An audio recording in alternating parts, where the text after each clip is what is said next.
abrimos a nossa Bíblia no Salmo 125, o Salmo 125, ele é chamado de fé inabalável, porque fala de fé, fala de confiança, e se tem fé, tem confiança, há esperança para o povo de Deus.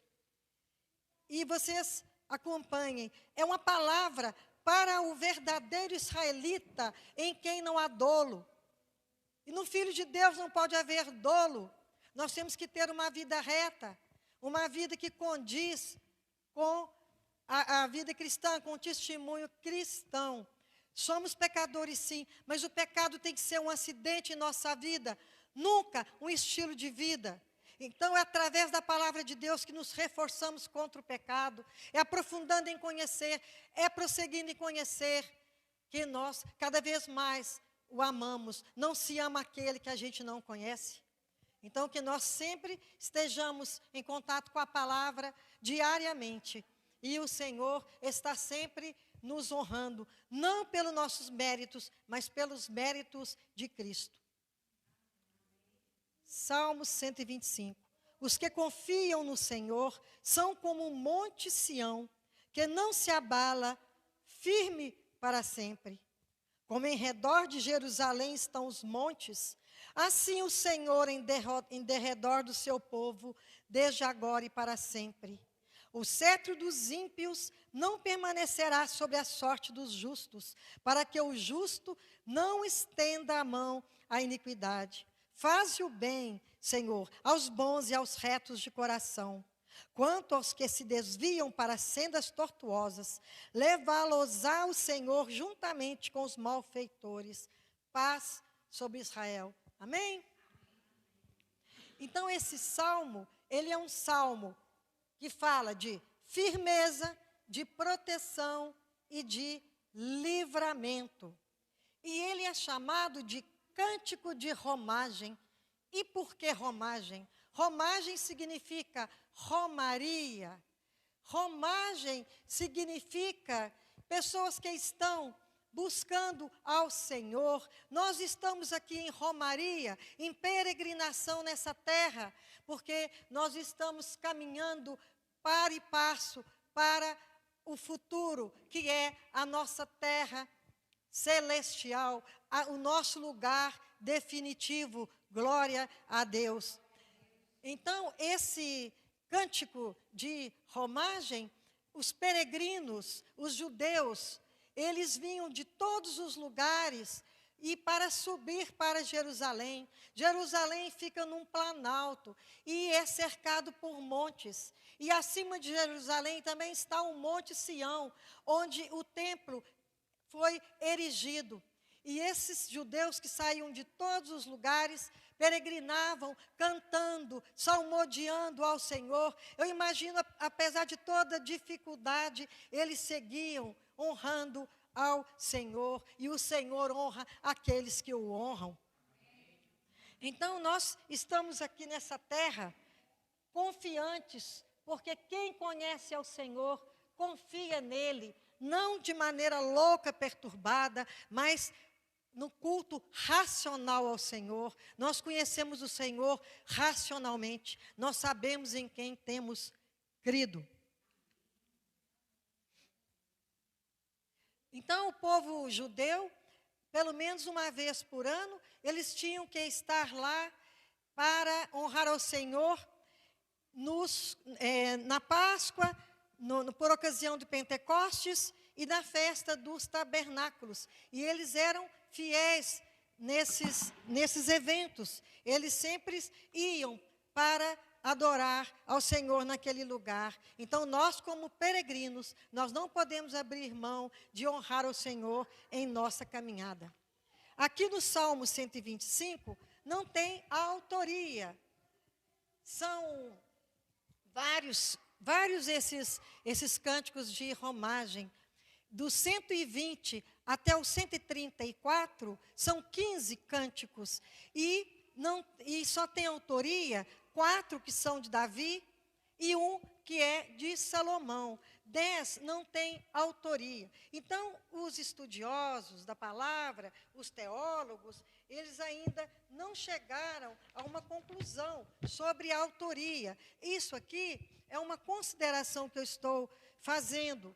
Alguns acreditavam que esse hino, esse cântico, ele foi criado na época de Davi, quando ele estava sendo perseguido, ameaçado por Saul, que tinha medo por vaidade, por orgulho, que perdesse o seu trono para Davi, porque ele viu que Deus era com ele. Então, porque Davi saiu vitorioso em todas essas coisas. Então, alguns acreditam que esse hino especificamente, possa ter sido de Davi, quando ele conseguiu vencer essas investidas malignas. Outros creem que pode ter surgido na época que o povo hebreu atravessou até a terra prometida, e lá encontraram os cananeus, que eram pessoas que não eram do bem, eram pessoas do mal, que perseguiam o povo de Deus, que ali estava instalado. Houve então muitas guerras, mas o Senhor, ele conseguiu que quando o povo de Deus, o povo judeu, andava com o Senhor, eram fiéis ao Senhor, não quando eles estavam na idolatria, não quando eles estavam buscando sensualidade, o Senhor os acudia, o Senhor os suportava com seu braço forte. Uns acham que foi naqueles instantes que alguém compôs esse hino, mas também não há uma certeza. Outros acreditam que foi no tempo da reconstrução do templo, depois de 70 anos do exílio, quando Esdras, Neemias, quando eles cuidaram para que esse templo fosse reerguido, igualmente também os muros de Jerusalém, que estavam totalmente destruídos, e apareceram os inimigos de Deus, porque a igreja sempre vai enfrentar inimigos, o povo de Deus sempre vai enfrentar inimigos, porque não são bem-quistos, não são bem vistos, porque estão sempre contra os interesses do mundo, na contramão do mundo. Então, eles enfrentaram os Sambalate, Tobias, alguns dos árabes e outros homens que se reuniram de Asdote para perseguir e não deixar que aquela obra fosse concluída, e fizeram tudo para atrapalhar. Mas em 52 dias, em tempo recorde, estavam os muros erguidos, estava o templo reedificado para a honra e glória do Senhor. Outros acreditam, é mais provável para a maioria, que esse hino, esse cântico, ele tenha sido concebido no tempo em que os reis terríveis, os reis cruéis, Acás, Acabe, estavam oprimindo o povo de Deus. O povo vivia triste, porque a opressão é muito triste, e principalmente porque vem do iníquo, vem do maligno, e eles não têm misericórdia. Quem tem misericórdia é Deus, e eles, como disse, estão na contramão do mundo, e fazem o povo de Deus sofrer. Mas, como disse, isso aqui são algumas considerações, porque, na verdade, o que importa é que esse saltério que está na Bíblia é para que nós possamos ali ver como Deus é misericordioso conosco, mas também é justiça. E a misericórdia de Deus e a justiça de Deus é patente em todo o livro sagrado. E esses cânticos, esses salmos, eles servem para nós, para os nossos dias, porque a palavra de Deus não tem tempo. Ela é eterna, é de eternidade a eternidade, porque Deus não muda e Deus é eterno. Nós é que somos passageiros, nós é que somos viandantes, que estamos aqui por pouco tempo, mas o Senhor não, o Senhor é eterno. E se mantivermos firmes com o Senhor, se estivermos firmados na rocha, que é Cristo, Ele nos dará a sua proteção, Ele dará o seu sustento no momento da necessidade, Ele dará o conforto no tempo do luto, no tempo em que nós estamos atravessando um deserto. É no deserto que o Senhor se mostra para nós. É na escuridão que a luz do Senhor, ela vem sobre nós.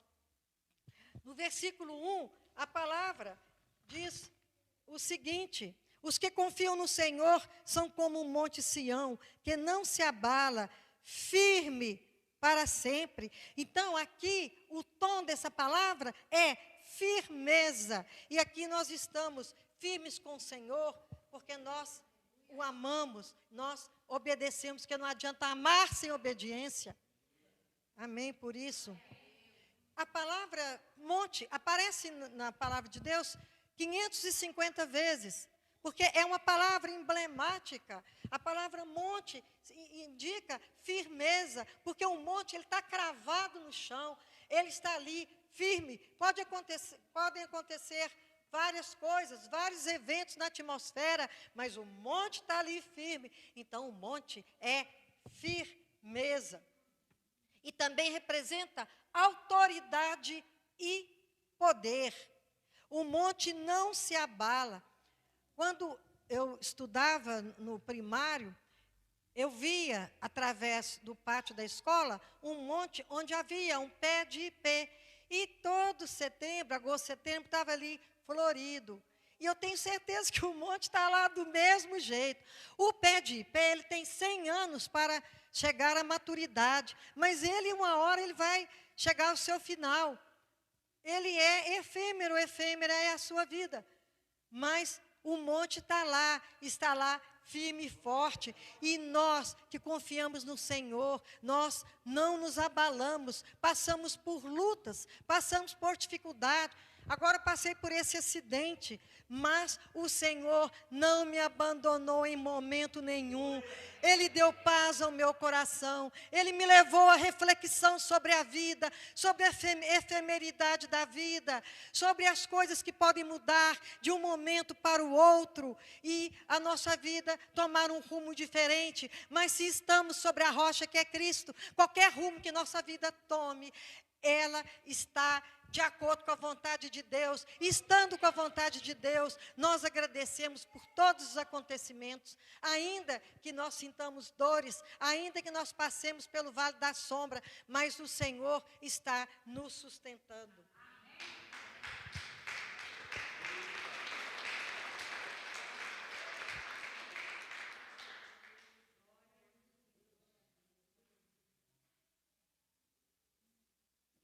No versículo 2, é o seguinte: como em redor de Jerusalém estão os montes, assim o Senhor em derredor do seu povo, desde agora para sempre.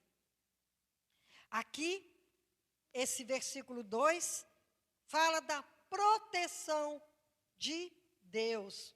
É uma bela comparação. Esses montes sendo comparados com a proteção de Deus, porque Ele realmente nos protege nas adversidades, em todas as circunstâncias. Ele está sempre respondendo àqueles que buscam por Ele, que o procuram. O Monte Sião, o Monte Moriá, o Monte das Oliveiras, estava em torno de Jerusalém. Como eu disse, Jerusalém estava no planalto, e esses montes em derredor.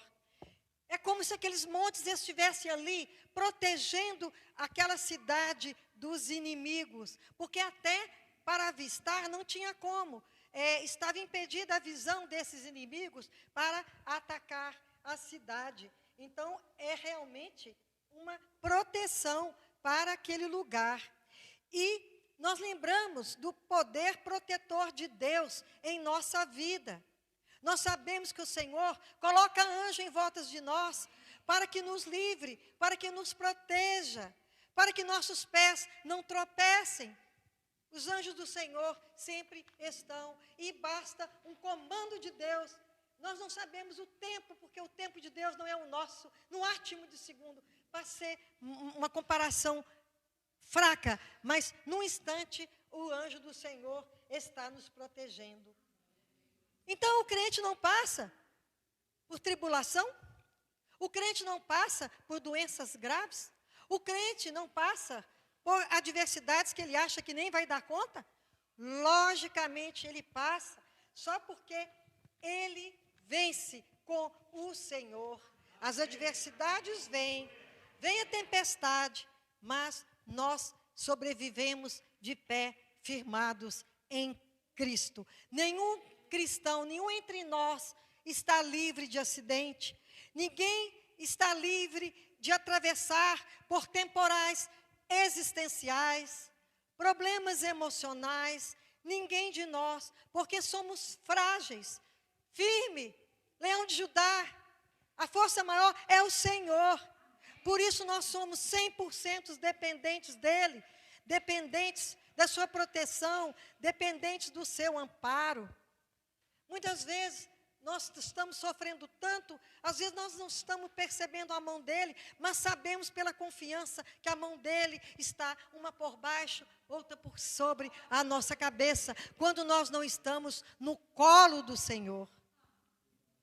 E Ele nos acompanha até que vençamos todos esses sofrimentos, todos esses problemas. E olha, gente, sofrimentos e problemas podem nos levar a ser tentados a abandonar o Senhor. Então temos que estar atentos e vigilantes, orando e vigiando, que só o Senhor pode nos livrar. O versículo 3: o cetro dos ímpios não permanecerá sobre a sorte dos justos, para que o justo não estenda a mão à iniquidade. Aqui Deus está nos dando um livramento para que nós não caiamos na tentação, para que a nossa fé não seja declinada. Então, o Senhor aqui está nos protegendo de todo o mal. E aqui fala que o cetro dos ímpios não prevalecerá, porque o Senhor não permite. Porque se o cetro dos ímpios permanecer sobre a nossa vida por muito e muito tempo, corre o risco de aquela pessoa que ainda não se firmou completamente no Senhor, começar a duvidar de Deus, dos propósitos de Deus, de tudo que Deus tem para nós, e se afastar do Senhor. Então nós lembramos quando fala cetro, cetro também é sinal de poder, é sinal de majestade. E porque os reis, eles, pelo cetro, eles decidiam, eles decretavam, eles davam a última palavra, eles dominavam com o cetro. Então, o cetro pode ser rejeição e pode ser morte, como pode também deixar viver. E no caso a gente lembra da rainha Esther. A rainha Esther, ela estava intercedendo, ela e o povo judeu estava em jejum, intercedendo por aquele povo que estava sendo condenado à morte. E quem fosse até onde estivesse o rei Assuero, sem pedir, sem ter a permissão dele, poderia ser morto.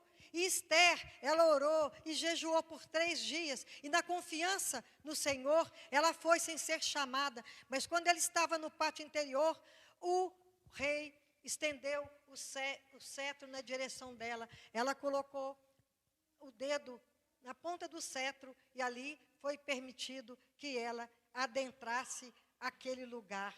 Mas agora aqui está falando do cetro dos ímpios.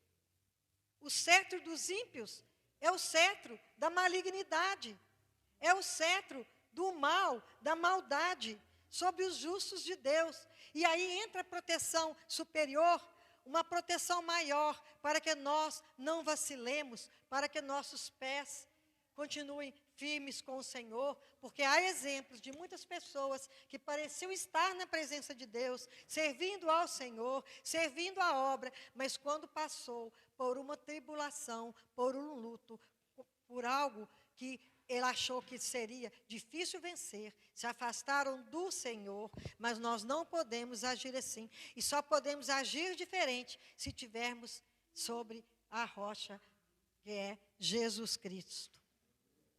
Versículo 4. Faze o bem, Senhor, aos bons e aos retos de coração. Aqui nós vemos que é uma oração, um clamor. Aqui o salmista está pedindo que o Senhor faça o melhor para os bons e retos. Ué, mas se o Senhor já faz o bem para os retos e os justos, por que existe essa oração? Porque o Senhor, mesmo sabendo do que nós necessitamos, mesmo conhecendo a nossa vida, o nosso dia a dia, o nosso acordar, o nosso levantar, Ele sabe todas as coisas, mas nós sempre estamos humildemente clamando ao Senhor, pedindo, mesmo sabendo que antes de pedirmos, Ele já sabe, mas nós, em nossa maneira humilde de viver como devemos viver, nós estamos sempre aos pés do Senhor e colocando a nossa vida debaixo da proteção e dos cuidados do Senhor. E aí entra o Espírito Santo de Deus, nos dando consolo, nos dando a força necessária, porque o Espírito Santo tem que ser o nosso governador. Aquele que governa as nossas atitudes, a nossa mente e o nosso coração. Porque o nosso coração é enganoso. Muitas vezes, muitas pessoas dizem, eu fiz o que o meu coração pediu. Mas nós temos que cuidar, pedir ao Senhor que nos mostre o que Ele quer para nós. Porque muitos deixaram-se levar pelo seu coração enganoso. E foi por caminhos que não agradam ao Senhor. Então, que o Espírito Santo seja o nosso guia, seja a nossa luz. Deus é o alicerce forte, que não se abala e que nos sustenta. A fé nos firma nos caminhos retos e nos guarda da destruição. Se não fosse a bondade do Senhor, a generosidade do Senhor, a sua tão grande misericórdia, nós já teríamos sido consumidos. Mas o Senhor, Ele está sempre nos protegendo, não pelos nossos méritos pessoais, mas pelos méritos de Cristo, porque Ele é a plena justiça. Ele imprime justiça em tudo que Ele é, em tudo que Ele faz. O versículo 5 diz o seguinte, versículo 5. Quanto aos que se desviam para sendas tortuosas, levá-los-á o Senhor juntamente com os malfeitores. Paz sobre Israel. Aqui é uma advertência para todos nós. Então, quando nós nos desviamos dos caminhos retos do Senhor, dos caminhos do bem, a nossa vida não flui, a nossa vida toma um rumo inesperado. E muitas vezes caímos em pecado, porque estamos desviando. Se há desvio, é porque anteriormente houve um caminho em que foi caminhado ali de acordo. Se houve desvio, havia algo bom antes, mas talvez pelo apelo do mundo, pelo sofrimento, pela luta, essa pessoa que estava andando num caminho reto, ela fez o retrocesso e ela saiu da presença do Senhor. Enquanto nós estamos na presença do Senhor, nós estamos a salvo. Então, nós temos que estar sempre vigilantes, sempre atentos, debaixo dessa proteção, porque nós também estamos sujeitos como outras pessoas estão. Mas nós estamos ligados ao Senhor e nós cremos que mesmo sofrendo, mesmo passando por tantas situações desastrosas, até desanimadoras, mas nós temos esperança em nosso coração. Só quem crê de verdade tem esperança em dias melhores, sempre com o Senhor, porque em qualquer situação nós temos que andar com Ele, após Ele, e que o Senhor tem que estar em nós, porque não adianta conhecermos a palavra, pensar que estamos com o Senhor, se na verdade nós não estamos obedecendo os seus juízos, os seus estatutos e os seus mandamentos. Onde há obediência, há paz. Se vivemos de acordo com a vontade do Senhor, nós não seremos confundidos e a nossa vida será de paz. Aquela paz que excede a todo entendimento. Às vezes a pessoa fala, nossa, fulano enfrenta tantas adversidades, tem tanta luta na vida dela, mas ela vive tranquila, ela vive bem.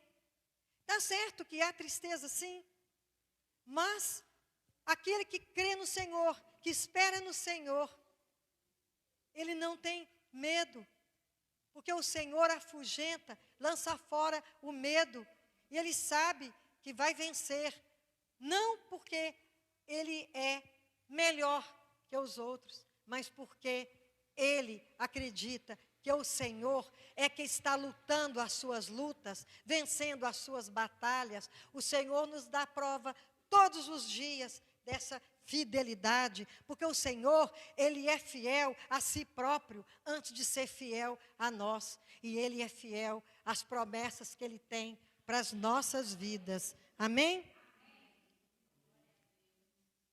Então, há aqueles que se desviam para praticar a maldade, e eles receberão o castigo eterno.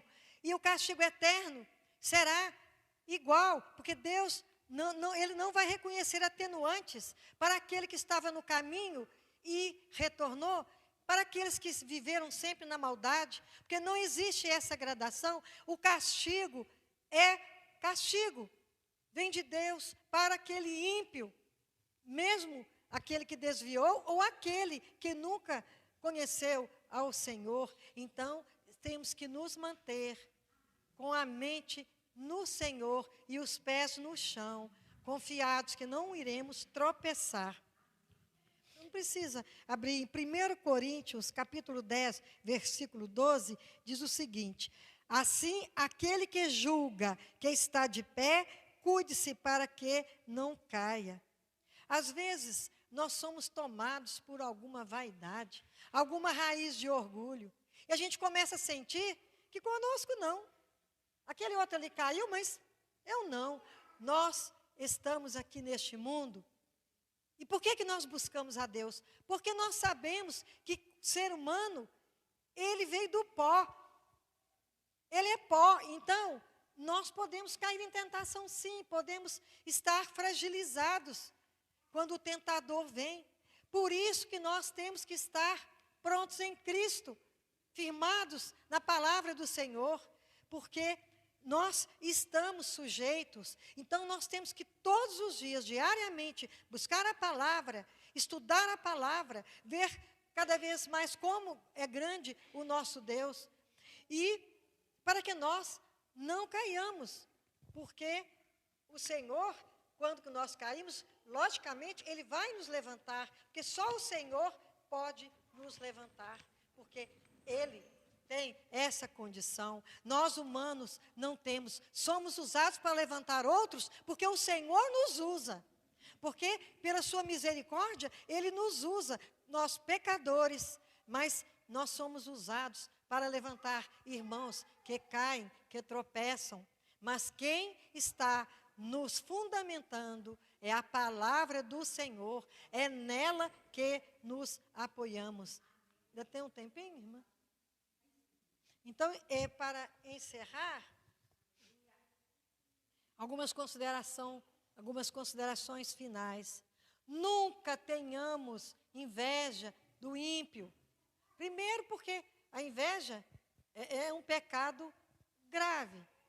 E segundo, porque muito menos tenhamos inveja do ímpio, porque ao seu tempo o Senhor vai cuidar dele. No Salmo de Asaf, número 73, versículos 12, 17 e 18, o salmista deve ter visto tanta gente ruim prosperando. Ele deve ter pensado assim: mas eu ando nos caminhos retos do Senhor, eu faço isso, faço aquilo, eu faço. Tudo que nós fazemos é para a honra e glória do Senhor, nada é para que fiquemos vaidosos. Nada podemos fazer por vanglória, isso é glória vã, isso não tem valor nenhum.